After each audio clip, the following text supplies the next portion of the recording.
on va voyager dans bonne.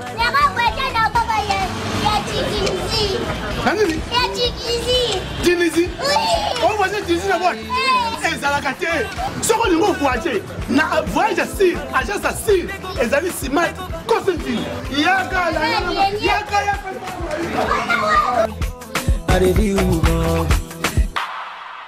Papa, maman, oyo sango malamu et yeli bino.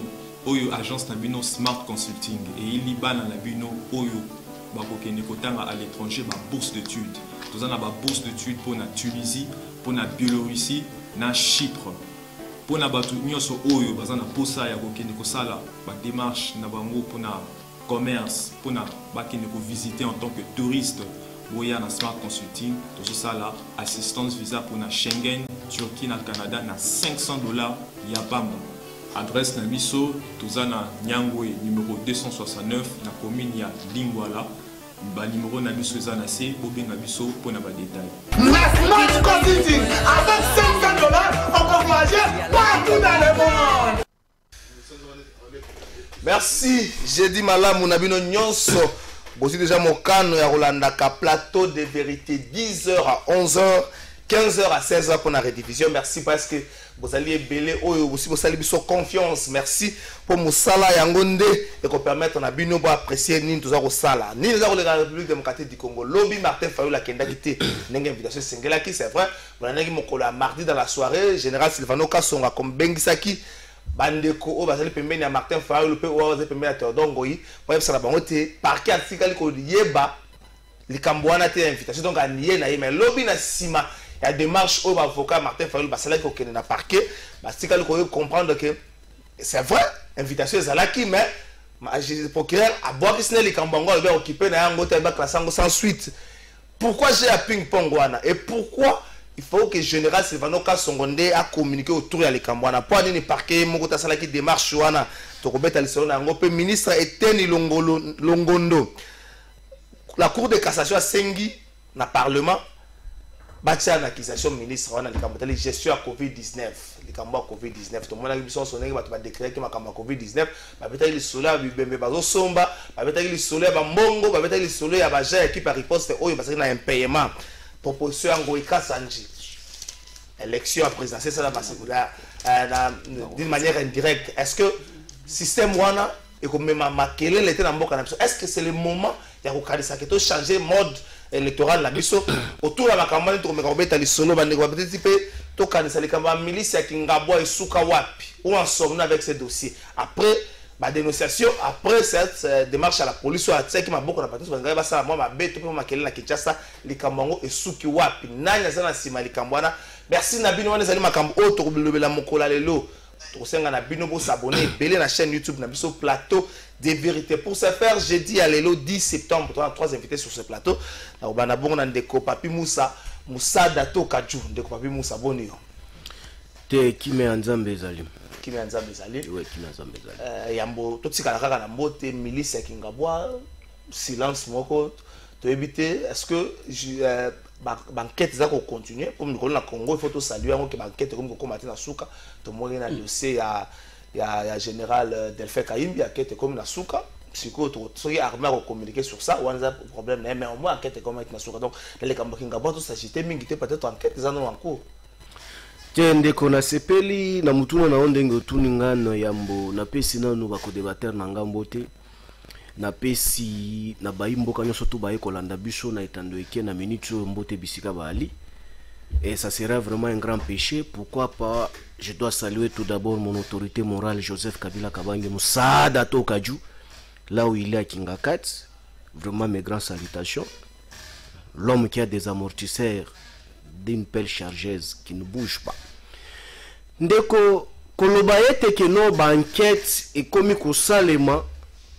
Mais loko bakisi que non peuple a évité enquête pesini makambo ya li ebele to ali na ta kokota makamba banquette c'était parce que ngana ali moko ba magistrat ou bien ba avocat to ebi ba peuple ko ya ti lelo to yeba bande kona biso bakufa na présidence bakenda wapi nanu population yeba te mituka ya mokonza mboka izala na kati ezika ti lelo to yeba te kenda wapi donc wana to aba terrain to kota te kasi sikasiko na sepeli mingi lelo lokola balobi ke no bakangaki moko ya mutu oyo alaka na ndako ya mokonzi ya mboka oyo ali na lopango ya mokonzi ya mboka nommé par l'ordonnance du chef de l'état na maison civile oyo ya bandako la maison civile est-ce que bazaka à part le numéro 1 maison civile les restes je ne crois pas que bazaka nommé l'ordonnance.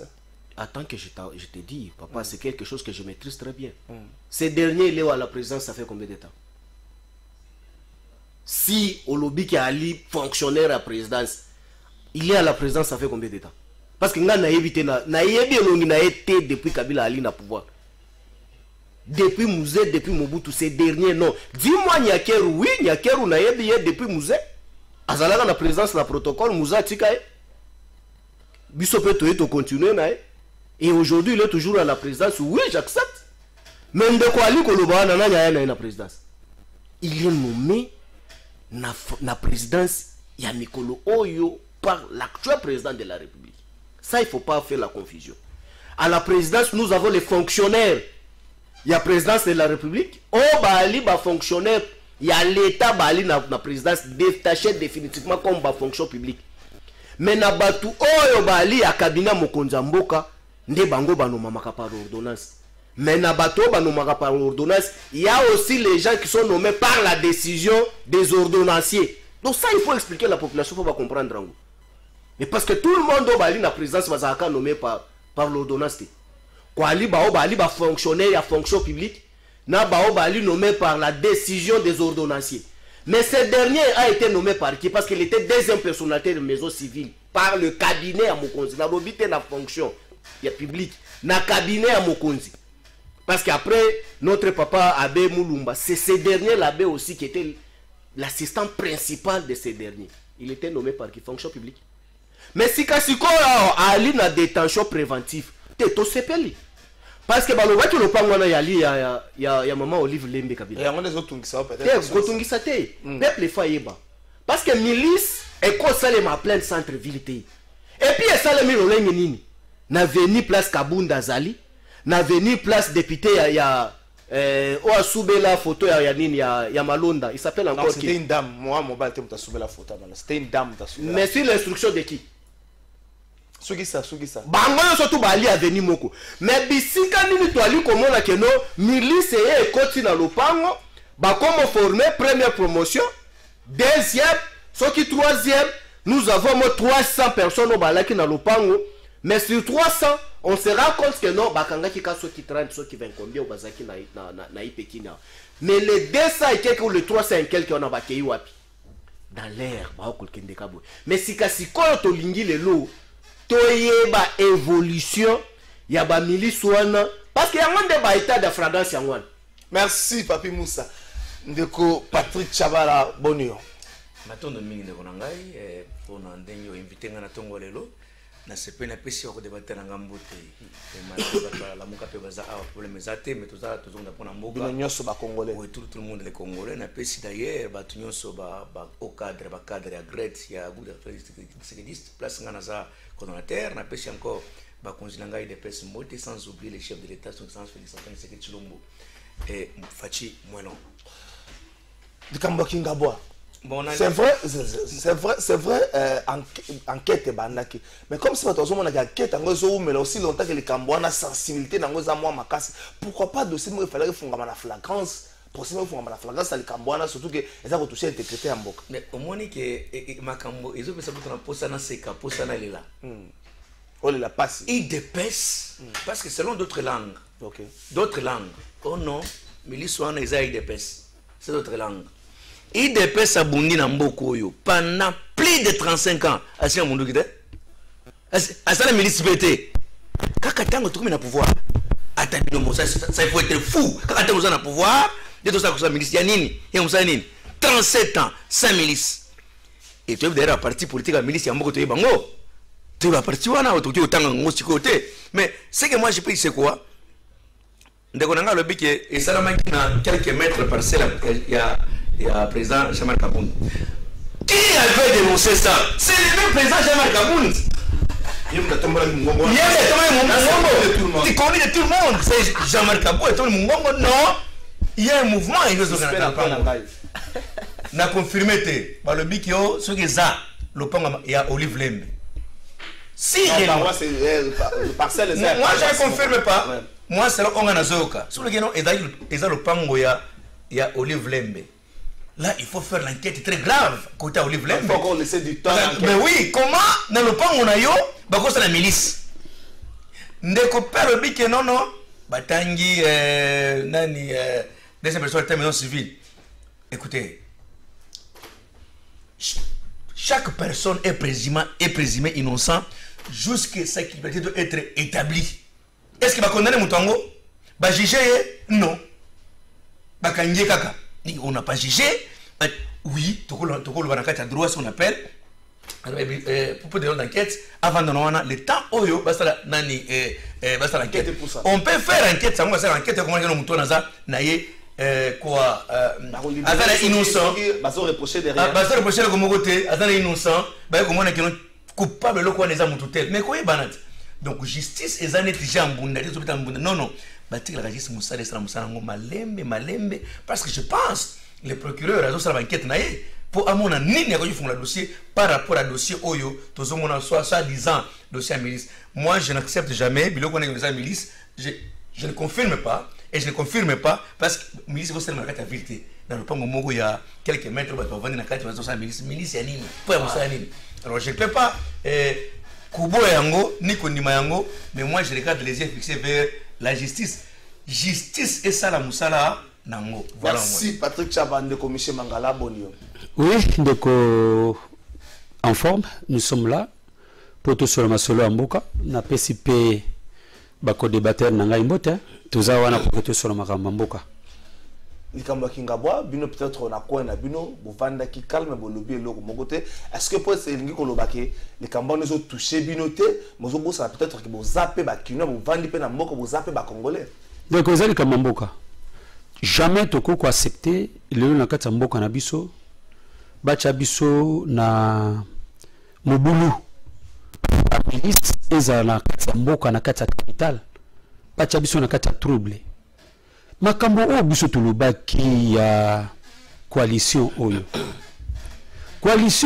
ezomema bato ezomema mboka oyo Kongo na kati ya libulu coalition oyo ezali kobomisa ba congolais coalition oyo ekotisi ba congolais na nzala coalition oyo ekotisi insécurité na kati ya mboka coalition oyo ezali komema biso na makambo tozali nango te lelo tokomi na makambo ya tribalisme kaka coalition oyo ndeko tangu bango bakoloba okati bango te tikanga okati bango te tikanga na loba coalition oyo ndeko ezali coalition moko diabolique ya kindoki yango toko mona situation mboka lelo ndengeza na baga moi quelques secondes tala bango mibali bana coalition o ko to akize oyo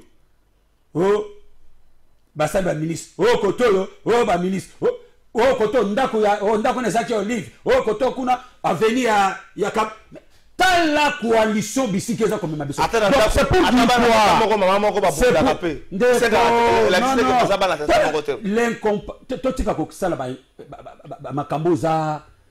incomparable. Ici c'est la vie de toute une nation. Ici c'est la vie des Congolais et il y a une nation à biso. Regarde aujourd'hui Ndekonanga. Voilà ce qui se passe à l'est. Tala mboka lelo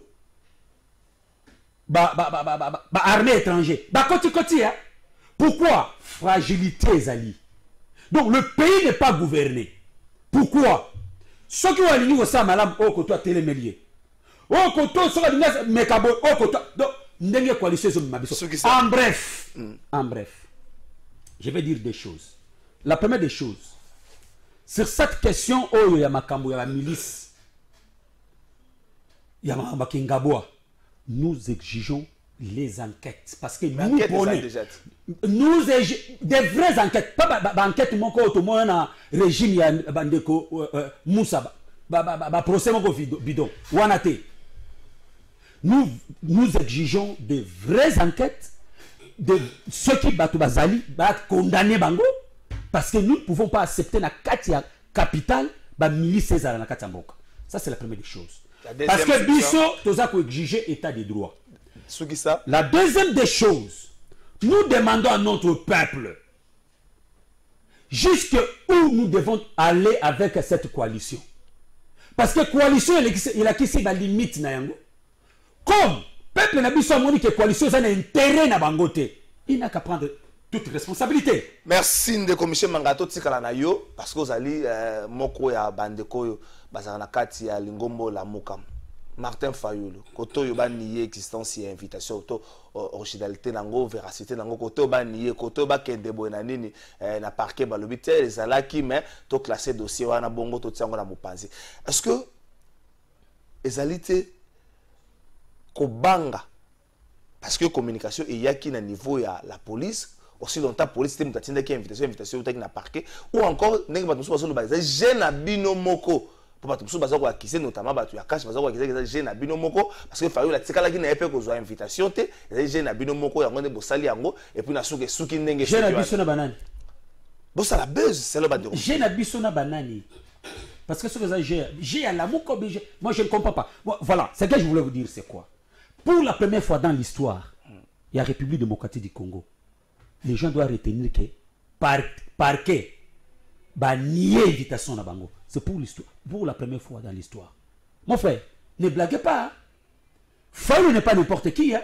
Fayulu il a 62 s'il vous plaît laissez-moi parler je vous laisse le temps de parler tu m'as donné la parole derrière Fayulu il y a 62% des Congolais qui sont derrière lui au Bakina Kouilirié avec l'unité des mesures. Merci, c'est toi les journalistes. Les journalistes s'il vous plaît, Ndeko Michel, pour ça la toquer la macabre. Ok, voilà, bah mais ça n'a pas bonné, tu bah mais mambo comme zonga invitation. Ndeko. Est-ce que dans ce pays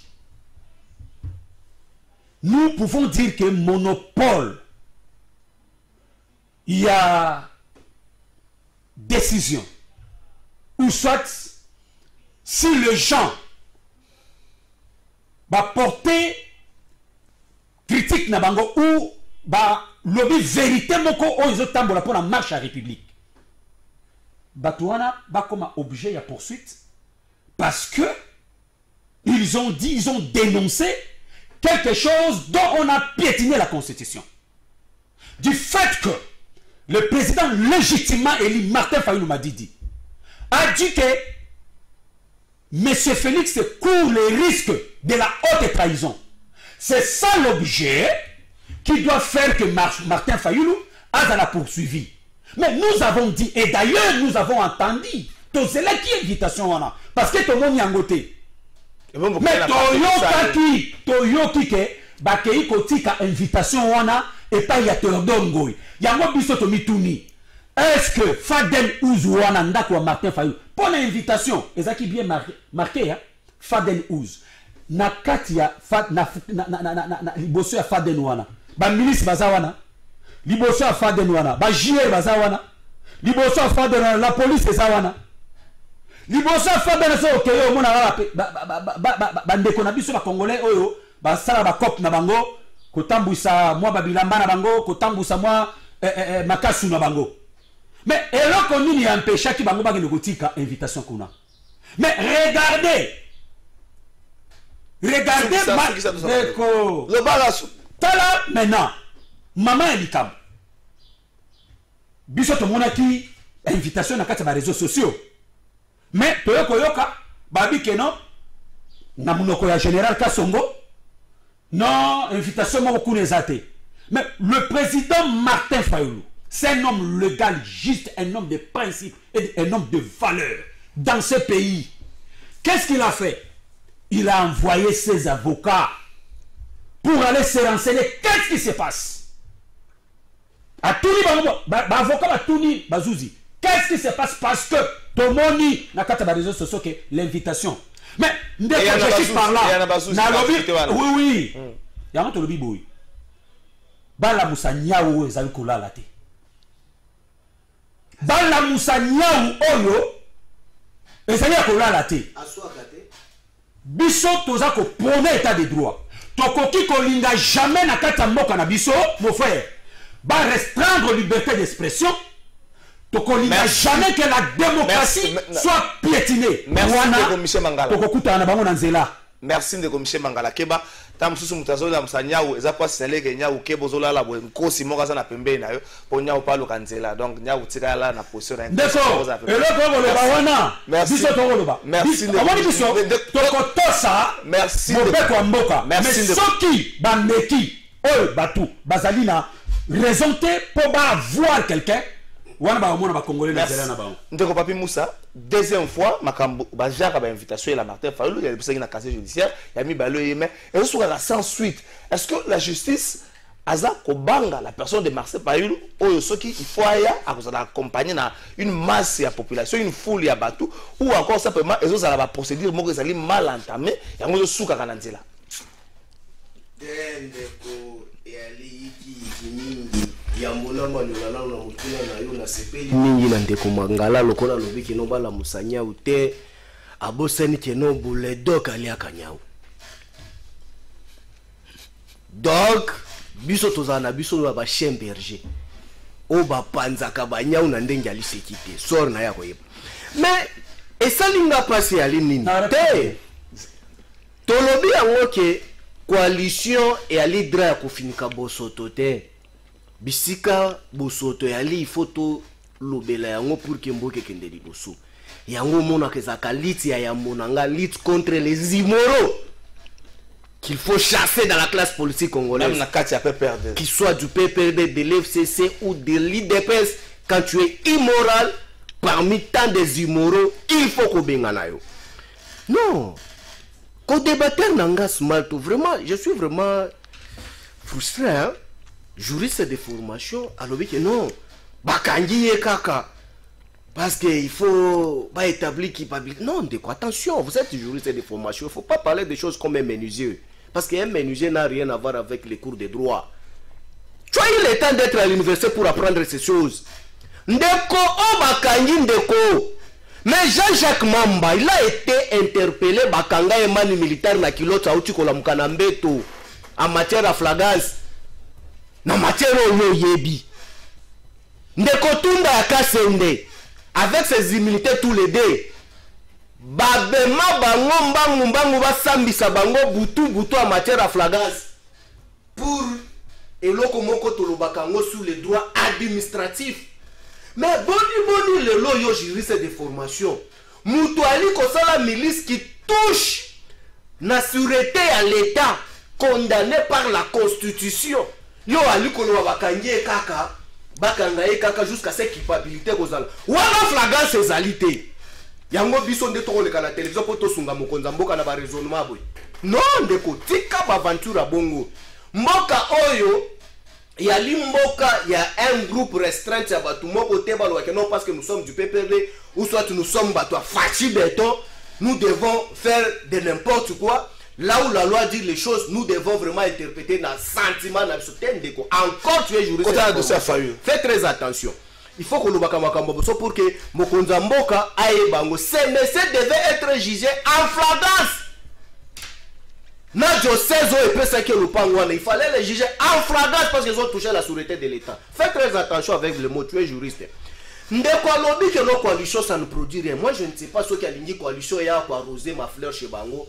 Toye na tongo to la muki ba moni small to ele ba pot de crème na popcorn avec oh fruit ya coalition yango amoni ngape na ele pe na mwa pondu ya kingakati oh fruit ya coalition yango de yango c'était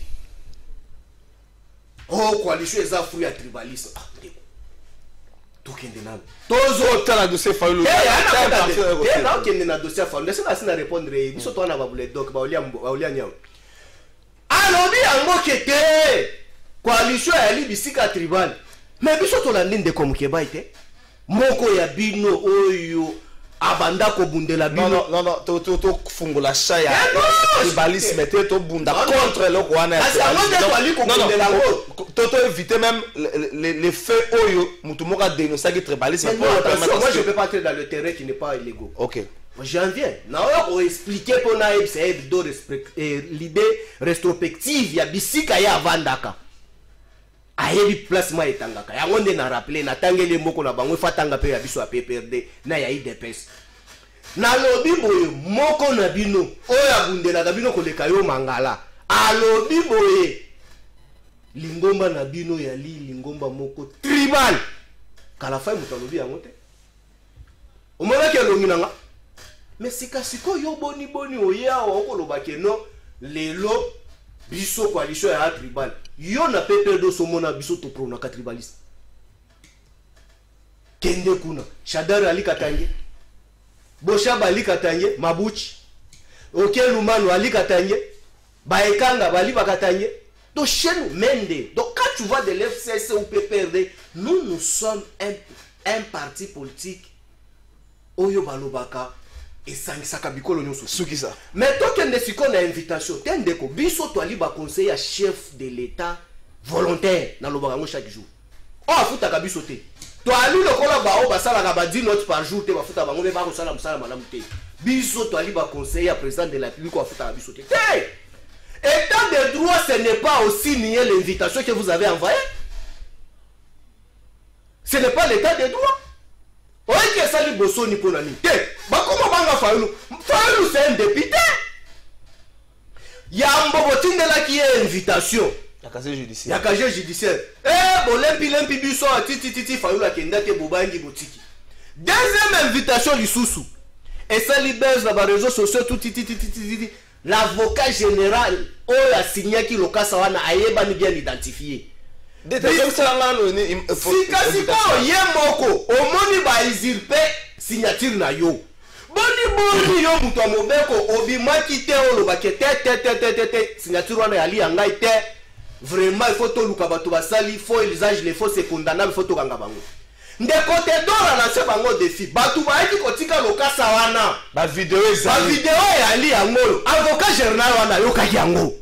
Pourquoi pas faire la réquisition, réquiser les images pour identifier nani akendaki kotika ba invitation wana. Detetelanga photo invitation kombo ya muto asinyaki. Tomoni batu batomboki toyoki ça c'est gravissime. Toyoka général Kasongo ya la police OPJ de surcroît alamuki alobi te lokasa wana yango te. Non, ça ce n'est pas aider le chef de l'État. Ça, ce n'est pas aider le chef de l'État. Si Kasiko Tunda Katende a allé le ministre de la Justice. Parce que la ministre de la Justice, Bangaba Wakeno Tunda Mutasali Yango. Mais si Kasiko Tolobi qui était au Monisiko Bisika, loi Minako Ezaki n'a importance. Na ministre magistrat Wana, il devait cesser d'exercer fonction naïe à l'ingazalana nous sanctionner. Soja Zaki Lukuta. Comment se fait-il avocat ya ba mangala oyo bakendaki na parquet kuna bakuta na procureur na yambi bango oui ezalaki à solo mettre au classé. Est-ce qu'on peut classer le dossier sans suite? Merci là où ça n'existe pas. Papi Moussa merci. Non, ndeko Patrick Chabala. Le Kambomoko est comme yawa. Nani a conduit ma responsabilité? Pourquoi qu'on y est avant qu'on reconnaît un peu tant d'avocats et pourquoi ma responsabilité est établie? Pourquoi pas ndeko Moussa lobi magistrat wana mutu ataki mokoloto na invitation wana ba benga enano omonte le kanisi ya mina kuna sakata laki na mwesika nango pona koloka ko orienter makamba boy matondo mingi ndeko nanga na lingi kutuna répondre ndeko nanga Moussa parce que vous savez na PPRD tout le monde est juriste. Lui n'est pas juriste. Lui c'est un politologue à ma connaissance. Chez eux, on a une constitution où il y a interpréter en côté. Tu sais pourquoi? Tout juriste n'est pas constitutionnaliste. Et tout le monde n'est pas juriste. Il me dit ici, Azo est allé devant la télé, écoute Azo, les messieurs aux arrêts, les mettez aux arrêts. Non, je n'ai pas dit ça. Écoutez d'abord, non. Mais laissez-moi, je vais parler. Laissez-moi, je vais parler. Les messieurs, ils ont mon anao. Les messieurs, Aouch Kolobango, qui Patrick est juriste, Simon est juriste, mais Moutana Zamukangami. Mukangami, qu'est-ce que ça veut dire en français? Il est aux arrêts, non? Il dit les messieurs aux arrêts. Il sera dans l'incapacité, lui, de me démontrer. Écoutez d'abord, quels sont les indices de culpabilité au bâti et pas Mouton au Bakanya présidence? En matière de attendez, papa, s'il vous plaît. les messieurs, Azan a mandat d'arrêt provisoire. Azan a droit aux avocats, il faut les cas de défense direct qui soient jugés et condamnés. Même demain matin, il peut se réveiller, libérer, parce qu'Azan a timing où le procureur, enquête na yé. Azan a raison d'enquête. D'enquête. Donc demain, on peut dire que le monsieur peut sortir parce qu'il va saluer l'enquête au monde qui est monsieur et qu'il est innocent. Quand est-ce que le monsieur est condamné? Le monsieur est qui dans le tribunal, va juger, va condamner. Mais le monsieur en question, on dit non. Est-ce que le monsieur là, est-ce qu'il y a une astral qui milice? Et quand je pose la question à mon ami qui est en face de moi, il sera encore dans l'incapacité de me démontrer cause. Il y a Bakanga qui est pona nini. Voilà, posez. Écoutez d'abord, pourquoi tu as agité mon frère? Pourquoi tu as agité? Et puis il me dira, Bakanga qui est quand et où? Lorsque les messieurs, la présidence, il y a magistrat à mon indice moutia qui peut dans 4 mois. Attends d'abord, non mon frère. À ce moment-là, à PSU, on doit toujours manière d'arrêt provisoire. Oh, bah ça va caméra.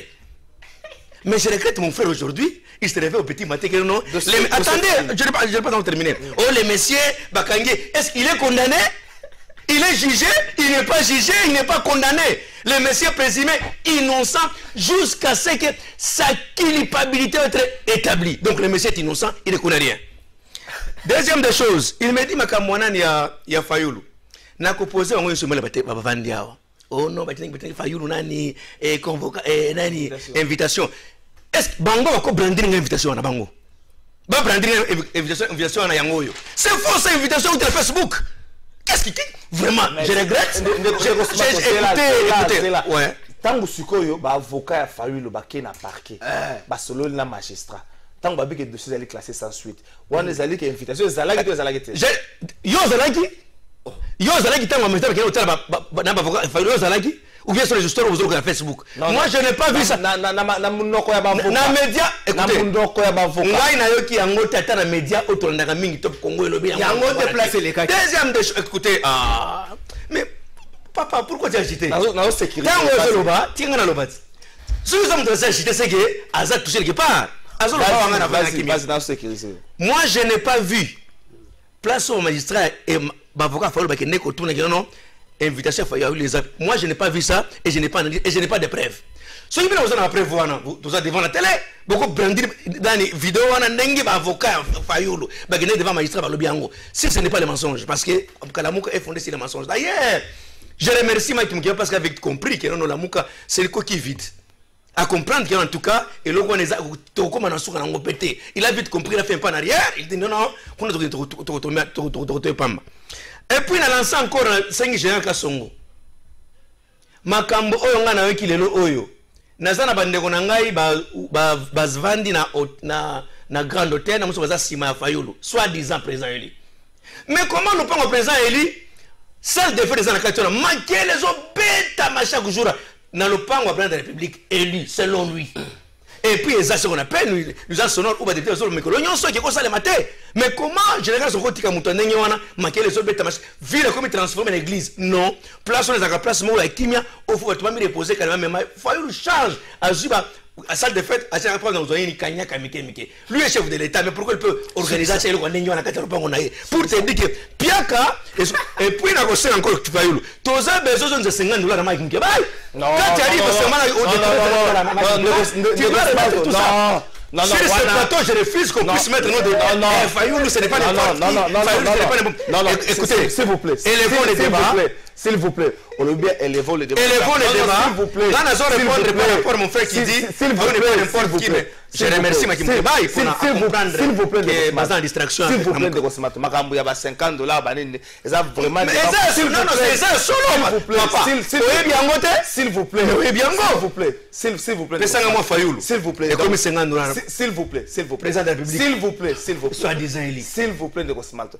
Débat wana, je crois que on est que tu vends au Sungabiso na loko mon côté tobeta nini tobeta masolo plus ya marche ya mboka yo moko le bango to élever de bas tobeta masolo ya likambo ya tambola mboka ça n'empêche pas ça na moko yo merci yoko pesa dicter que non pas le baka oyote merci ah ouais ça vérité c'est vérité tobeta vérité 50 balles merci ndeko tournement ndeko Michel Mangata mso kozwa ta mobimbo be ba 10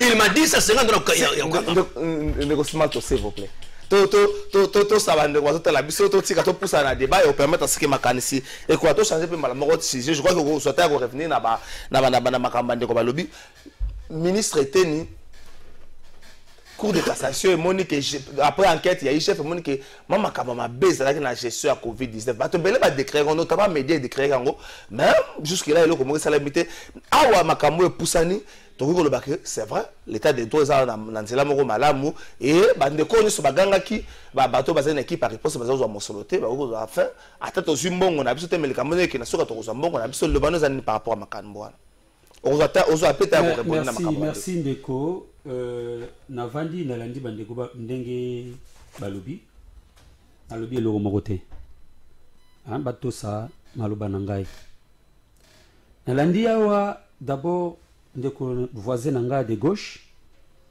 oyo azomema débat très bas parce qu'ayebi ke mutu lokola Fayulu akoko kita lokola ba $50 akozwa vi na ye mobimba non ndeko Smato s'il vous plaît akozwa vi na ye mobimba même pendant 20 ans akonourrir pas oyo Fayulu il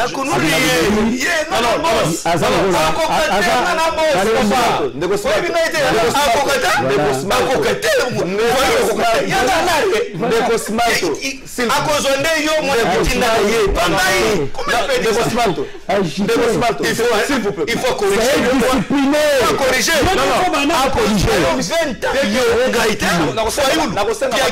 micro comme ça 50 micro kaza une discipline à plateau s'il vous plaît akatana par $50 principe moko ndeko Smato s'il vous plaît to ça ba taxe sur les individus s'il vous plaît to pesa makani ndeko Michel c'est là yo mko zo continuer globa to ça ba taxe sur les individus to pesa makani na biso na tamboleli ya mboka so to ça ba taxe sur les individus to kosunga te mboko e posa ba ndeko ba ta la biso to l'équipe bango kaka na maele tini to vandi awa ba ndeko ba basana makani to pesa makani na biso na tambola mboka ndeko Michel Mangana na banaki ko répondre parce que to kitana ba débat ya ba Mike Mukeba ité parce que balakisi ba limite bango komba na bango eza pona mbongo donc nous sommes pas là parce que corriger voilà ça ce sont des faux débats que tout côté mais na ebisa ndego na ngai papi Moussa d'abord papi faut ba que na lobité que ba parti na bino hein ils ont ba parti tribaliste je n'ai pas dit ça mais na lobby que parti na bino ndé et même biso discours ya tribalisme démontrer Malembe oui mais ndeko regardez juste après les élections de 2018 le 30 décembre 2018 toki discours na ko utapi est-ce que na kati ya mboka oyo batalisa biso ata mutu moko oyo bato bandundu précisément batakikwit baboma bakasayen ça n'existe pas il y a des rapports discours le mutu wapi or bangondo bat bazaki na pouvoir bangondo bat banako gérer mboka bango bato bamemeli biso discours je dis bien discours ya tribalisme eza bango c'est pourquoi moi j'ai dit coalition yo ememeli biso discours ya tribalisme donc tokangi parenthèse topusani maintenant tokotela mama likambo yo tuni ngai ndeko makambo oyo tobandaki kodénonce yango ndenge babandaki kogere makambo oyo ya Covid-19 d'abord ce qu'on tali dès le départ balobaka boya na lopoto na traduit na lingala ce qui départ ezali mabe suka pe oza mabe donc conclusion pe oza mabe par départ nde baannonçaki biso d'abord makambo ya Covid-19 tâtonnement total examen doute na mitu ya bato ekotisi mobulu bamisu bakomi ko douter que Covid ezali bamisu bakomi ko douter que Covid ezate. Pourquoi? Parce que ndenge makambo salemaki ndenge ba annonsaki non si j'ai moko belge mutaye na Covid-19 nakangi parenthèse na longoli. Deuxième des choses ndenge nanga toza koyoka ndenge batu oyo bazali ko souffrir ba médecin ba infirmier o ba ko vanda na danger équipe de riposte ndé ba ko vivre na danger ya Covid-19 balaki bango esengi ke ba pesa bango misolo na bango mais kino lelo ba misusu basali soki 4 mois bazwa misolo wana te mais toko tuna koto toyoki misolo bimaki comment organisation de santé comment OMS atindi misolo pour que esa la musala pour la Covid-19 koto muye misolo yaki muye mazo bakiro azwi mbongo wana nyonso te mbongo azwi yako acha muna kata musala pour la Covid-19 mais de l'autre côté bateau va travailler dans quatre équipes ya riposte ils sont non payés donc ndeko tous ces aspects là et je sais que bakongomani bayeba parce que oui bakongomani bayeba yango biso tolobi toko senga na parlement même malgré to reconnaître parlement wana te toko ndeko toko yebisa bango parce que n'est-ce pas bango baza wana biso to osenga bango to wana posa ke to yeba comme batindi likambo wana kata na parlement ba senga ke parlement ba lever militaire na epo batie devant la justice asamba basala yango nde bongo biso to wana posa to yeba clair dans cette histoire là parce que c'est eza ba vie ya ba congolais ko bosa na te to yoka mutu oyo uta ki France wana alobi ke non ba pesa ki eza ki cop po pasa la cop abana ko senga misolo na ye. Nous avons besoin de yeba clair na kata makambo wana nyos. C'est notre droit. Merci de monsieur Mangande ko Papi Moussa. Enfin Covid-19 même na kati ya ministère ya santé ba fundana ki vice-ministre le ministre le mais au moins était ya loba ke na mbongo nyonso ministre te loba na mbongo nyonso ebima ya zwa na ka 3 millions et quelques. Donc est-ce que problème olé et banda na été mais il y a aussi la structure et botamaki notamment la task force la structure nyo soana c'est une gestion plutôt enquête plutôt audit ça bana structure nyo soana pour permettre à ce que vérité bana pole iyo ndeko yambo na manyola nano mutuna na yo il faut na loba nano eloko moko to yebisa général Kasongo atika musala au parquet au pesa kaya ko dénoncer ka makambo invitation à Fayulu. Il y a un problème na bisika na ye ya musala. O to ali komona ba commanda ba district na ba maître volontaire omoni bango to moni maître volontaire ali ko bunda na policier parce que basali saka bango parade bisika moko. Un civil na parade ba policier. Wana wapi? Na ba district ya ba funa ba changu partout ezo sale matoko dénoncer yango. Misala ko sala yango. Civil na parade ba militaire. Maître volontaire et puis na ndenga ki anke kaka abundisi pe policier beti parce que ba tout na kamapika te biloko asala ndenga atika makambo ko dénoncer makambo ya ba nini ya ba invitation à parquet na bango mo basala musana bango na ye na nous pona Alexandre no linyuka na bosoto yo to likawa te ndeko smart na bandana no na lienanga parce que ye faut na nika bien parce que faut to kinde malamu pour to corriger ba to alamuka te ndeko. Moi, je t'explique par rapport à la science. Lorsque Bakangi Moutou ba interpellé Moutou ba tient un mandat d'arrêt provisoire, c'est lorsque le magistrat a constaté indice ya culpabilité sérieux. Oh, il faut permettre que nous azonga nandaku. Yangonde Bakangi, Yangonde pe Bakangi la directeur et cabinet chef de l'État parce qu'on a constaté qu'il y avait les indices de culpabilité sérieux. Mais boni mutu o bakanyie na milice en flagrant o ali ko sala muchaka o ali waka muchaka troisième génération Papa, Gédéon Kyungu, en flagrance avec ses milices la Katanga, on les a tirés à bout portant. Bakoufi lokola banyama. Papa, on a qui réaction te?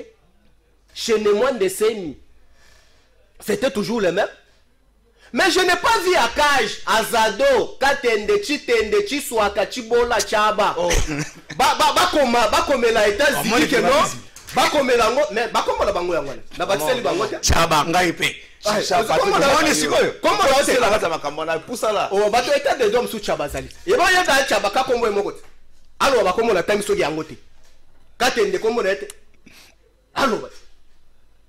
Nakala to bando mona bango ba komela mipaya bandeko na biso babomaka Congo 80 000 pages.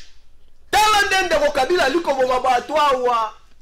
Mais si koyo lelo azado Akaj nini ogret kasi ba komate ba yebisa Nations Unies ke no tala na Gédéon Kyungu bato bakatanga nde bakufi tala na Congo Central nde bato bakufi tala na Kingabwa nde to kangi bango milice. Et puis ndeko juriste de formation, il fait la confusion, il y a matière d'arrestation. Mais ça c'est gravissime. Quand un dossier a été. Ndeko est-ce qu'on a école babondoki. Moi bandeko moko no pesa mukeba réseau akima ki aza la source ko banda ko pimbwa mais asusubuki na akimi. Mais aza natir na bino pe. S'il vous plaît. Si natir na bino. S'il vous plaît. Yango ya zongeli bino. Pour natir na bino. S'il vous plaît. Tout ça t'inquiète na muto ça na plateau à thé s'il vous plaît. Vraiment to éviter le quoi. Souki ça c'est quand on t'a ndeko. Alobi yango ke biso nde batuto na discours tribal. Mais je suis vraiment très déçu parce que Maïma Loba maki na discours à tribalisme wana alobeli yango te. Nanya loba lobite.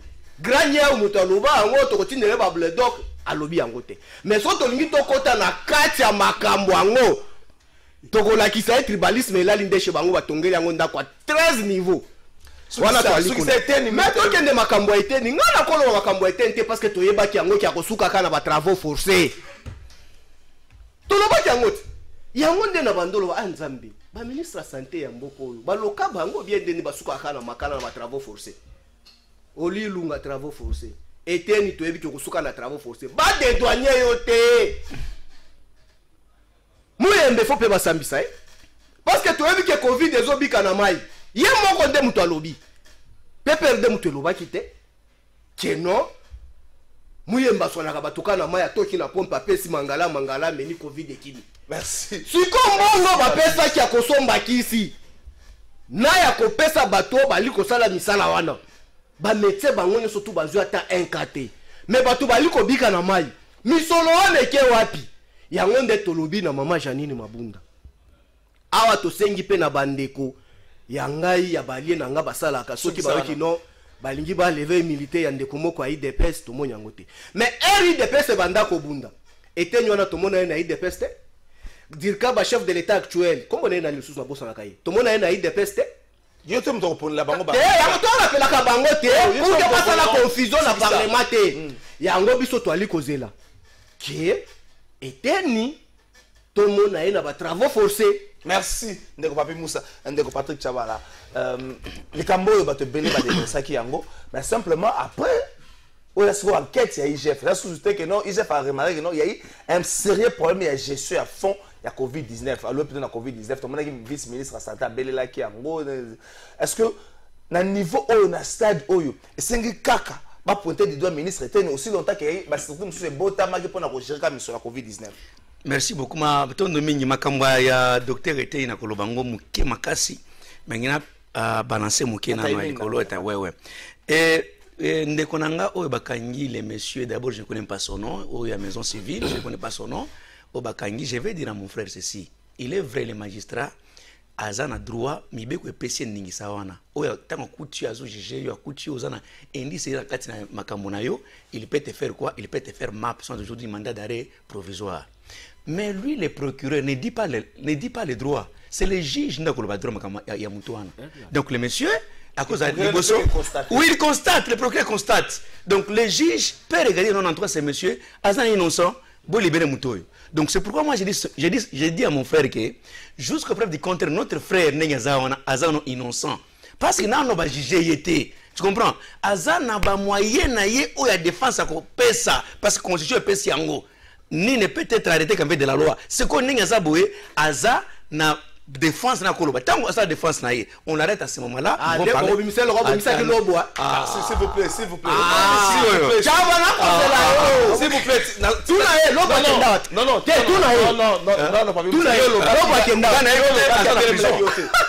na la prison. Alors, dès qu'on a dans le sens où notre frère il est d'abord présumé innocent jusqu'à ce que la culpabilité soit établie par le juge ou condamné. Mais dans minute yo azo innocent parce qu'avant dit azo comme défense azo avocat na ye parce que même un condamné à mort azo na droit ba avocat na ye. Mais ko ba ke milice e bomaki mais ngai ministre o esala ki ngabo e bomaki mutute même balete bangangi na mundu ki colonel s'il vous plaît. Non, non, c'est la vie humaine. Attention, c'est la vie humaine. Alors, le colonel de la police azwa ki likama na Kingabwa. Azwa ki ango na ndengeni. Na mu pepe. S'il vous plaît. Oza la malo. Non, ndeko ça sérieux. Ah, ça ba minute nanga. S'il vous plaît. Azo c'est le minute. Alors, milice wa milice wana ni biso, ni yo, ni qui se soit évité que le milice wana bien pété. Donc je n'ai pas venu m'attarder ici. Et ça milice y a pas perdu. Ça milice y a nani a mais tu y es parti politique qui a milice na Congo ils a pas perdu. Mais on est bien go. Ba kota ba église beta ba sango, ba ta beret rouge, ba tumba ba toy de peste on est bien go. Donc je crois que sur ce point il n'y a pas débat. Question à nani ya Eteni. Si Eteni aza coupable, monsieur au constat de la prison. Il dépasse et ça là tout qu'on a qui exemple.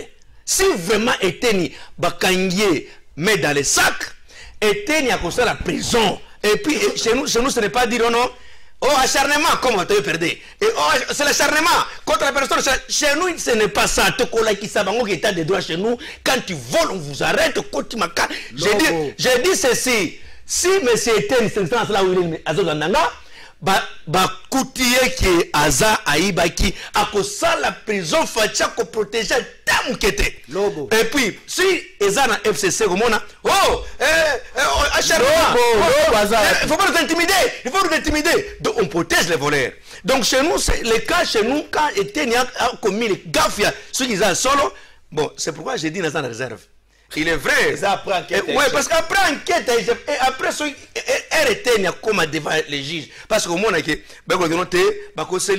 et information les allocuta, il faut le yango pété. Au moins, il y a une discussion terre à terre. Pourquoi? Parce que lui-même, il n'est pas saisi ni par le parquet, ni par que ce soit par une convocation ou bien par un mandat. Non, donc Eteni est pénal là où il est, mais s'il est vraiment, il reconnaît tout ça, à quoi bête à prison, on a quand même en prison. Merci. Plateau de vérité. Donc, on est malé, pratiquement à 7 minutes. Donc, nous avons 1 minute 30, 1 minute 30 dans les Cambotali. Makani Sian de Congo, Ika Sanji, Bande Bozo, Landa Biso, Sengi Nabino, vous s'abonner, belé na chaîne YouTube, Nabiso, Plateau de vérité, Ebi Kinshasa, Koura, comme le roi Monguna. Koura Nengezaboué, Koura na 1h, 4h na 5h. Donc, si vous avez abonné à la chaîne YouTube, vous permettre de faire une émission en temps réel, mais aussi rediffuser à 15h, de 15h à 16h lundi à vendredi, Plateau de vérité. Parce que vous avez cassé des moko ya bino. Makaniso yango ikasanji oyo lelo na balabala ko mikosa makela ta kwa commune n'était pas député et aux proposition de leur projet de loi masala yango na nta lobby kaka bato ebeke soka lobby akoma motinda mi FCC molobeli FCC démarche oyo o déjà na kambo élection tu as un problème par rapport à Rossard oyo bino bozo soutenir o bande comme sous opposition pratiquement dans l'ensemble et za bande ya cash bozo soutenir est-ce que makanisi oyo ande Congo ikasanji ezate ko luka ne bato bazo ko akize bino bozongela botope bozongisa bino mokambi ou bobenga autorité morale na ba échéance à venir ya mboka na biso. Il faut déjà lever cette hypothèse à Koloba qui no biso to ali ko soutenir Rossard Malonda, ça c'est faux et archi faux. Il faut pas nous connaître ça biso ekoti oyo etali bichoté. To kende na lombango no surtout makambo ngo ekasanjo c'est quelque chose je dois parler en quelques secondes seulement. Ndeko asali confusion. Ya Koloba qui no parti à milice et ali parti à PPRD. Ora éviter que yenda ali milice à IDPS. Alobi ba beret rouge. Ministre délégué na bango ala taka beret rouge. Donc ali milice à PPRD. Ba Jacobi ya o bala taka ba beret rouge. Donc ba ali ba milice na biso. O ba ali na IDPS. Et de lenyo surtout na bango ba imitaka biso bala taka ba beret rouge na IDPS. Ya force à progrès. Donc ba ali milice na biso. Abosani ke no bango. Ba tumba ba militaire na biso ya PPRD na Mbujimai na ndako ngo ekashanzi gouverneur en place. abosani yango. Et aussi je crains que non, lui aussi en fait partie parmi les militants ou banda ko tumba biloko na biso PPRD. Ye oyo ndeko. Sko abosani ivresse dile aya ko ya ko ngwa. Toi makambo ngwe Kassange te, moi je ne peux pas perdre vraiment l'énergie nanga pona ko makambo ngwe Kassange. Ngwe Kassange c'est un élu, il revient dans la responsabilité en tant que parlementaire de proposer. Ça n'a rien à voir avec la couleur politique Nabiso parce qu'il est cadre du PPRD. Sa proposition doit porter la couleur politique du PPRD. Non, ça c'est irréfléchi. Ça je réponds en tant que scientifique tout d'abord. Il revient de son droit en tant qu'élu de proposer. Moubeko na eko sala débat ndenge ni tant que na tout monde ata projet en côté. Lokola tout monde qui a bande komina ko sakata tout monde a projet na bango. Mais o était ligne de Kassange. Nanu tout monde en côté. Il sait déjà prononcer makanisi na ye. Oyo ekozala ya yambo kozala na mokilité existaka déjà na Afrique bisika ebele. Mais ce n'est que lui a réfléchi. Mais ceux qui bande komisusu ba moni que non makanisi wana ali mabe. Mais bango bali représenter pe na parlement te. Bango pe bato bali baponami ya peuple o bali na assemblée. Ba pesa bango makanisi yango. Yango pe na landa ki moko ya ba député ya Funa si c'est quoi Christelle, votre collègue journaliste. Aloba yango. Oui, aloba yango azaka na débat moko na ndeko na biso IDPS vice-président assemblée provinciale. Alobi ke ya kokamwa biso batu na biso alamuka. Toali kokima débat scientifique na parlement. Nde yango ali komona mbutu mbutu. Na tangelo même na kombo.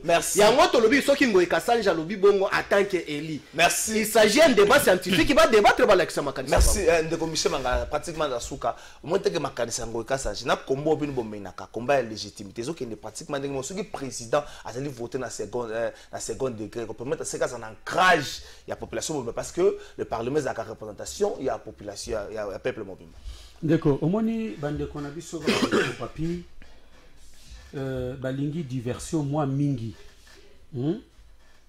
tellement que ba mesana na tricherie tellement que ba mesana ko wangana d'abord il faut wangana nini oyo ngoy Kassange ba wangana na ngoy Kassange ko ba yeba que non azana député il a les droits ya ko proposer ba loi mais oui to yebi bango ndenge ba ndeko tango si vous pouvez comme la souka pratiquement s'il vous plaît ba yebi que o basali wana eza ballon d'essai parce que ndeko ana ko tombola makambo na zongi lisusu tango basalaki tango ndeko Chilombo président de la République bakisa basali makambo bango nyamu na passation ya pouvoir obi mambalo baki abaki ke makambo oyo ya constitution elongwa na suffrage universel direct et comme na suffrage universel indirect alobali susu makambo susu ya nini ya recensement ndeko za discours na ye nani ate ni kombo ndeko Félix Antoine Tshisekedi président de la République comme la souka tikanga na koloko kwa ambre tika comme la souka donc on balingi osala wana za diversion balingi ba meka peuple loko balingi ko botola encore souveraineté ya peuple ndenge bango ba mesana tricherie ko bana 2006 2011 2018 balingi lisusu balingi que peuple na biso aza éveillé yango zo mona biso tanto yebisi bango ke to sala ba réforme ba boya ke to sala ba réforme parce que bango ba yebi bande ko nanga de koti ka comme la souka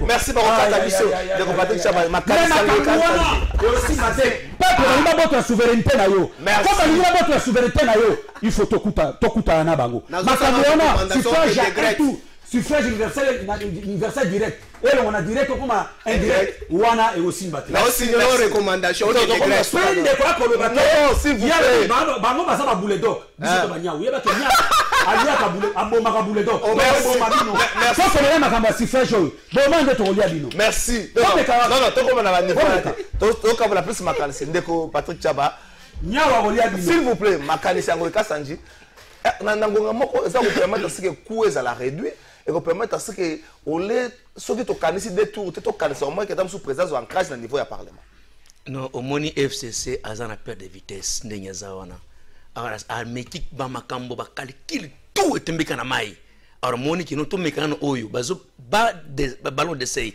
et ko simbaka jamais que prendre des places à la ba député na bino ba proposer pe s'il vous plaît on va réfléchir ça gâter et loko na ko senga na kati ya Congo eza bolingo to lingana kaka parce que boka po kende liboso si je veux dire encore à batu na nyonso ki aba vandia oke na minute oyo papi bo ko ça s'il vous plaît fera des mandats je vous dis la vérité bon na peuple lanzela na bino kana silisa mangala mpona suka bochabaza peuple te mpona suka et de pesa kosala remise de reprise de pouvoir naie avec retour à Jésus-Christ. Merci. Voilà suka Merci. On va vous accompagner chez Jésus. Merci Ndeko Michel Mangala, Patrick Chabala. Merci Ndeko Papi Moussa.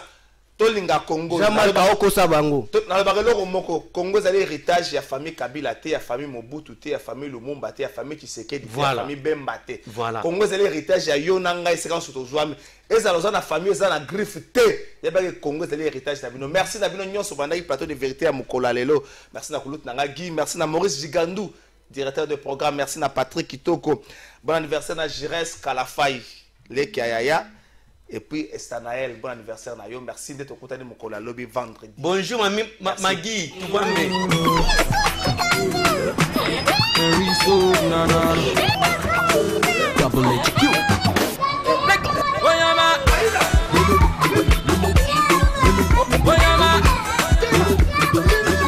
Nani? Balaboni.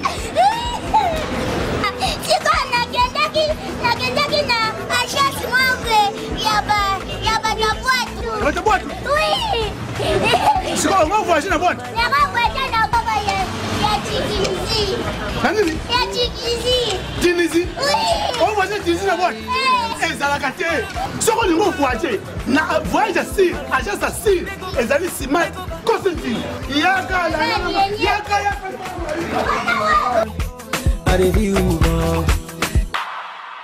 Papa, maman, oyo sango malamu et yeli bino. Oyo agence na bino Smart Consulting et yeli bana na bino oyo bakokende kotanga à l'étranger ba bourse d'études. Tous en a ba bourse d'études pour na Tunisie, pour na Biélorussie, na Chypre. Pour na batu nyonso oyo bazana posa ya kokende kosala ba démarche na bango pour na commerce, pour na bakende ko visiter en tant que touriste.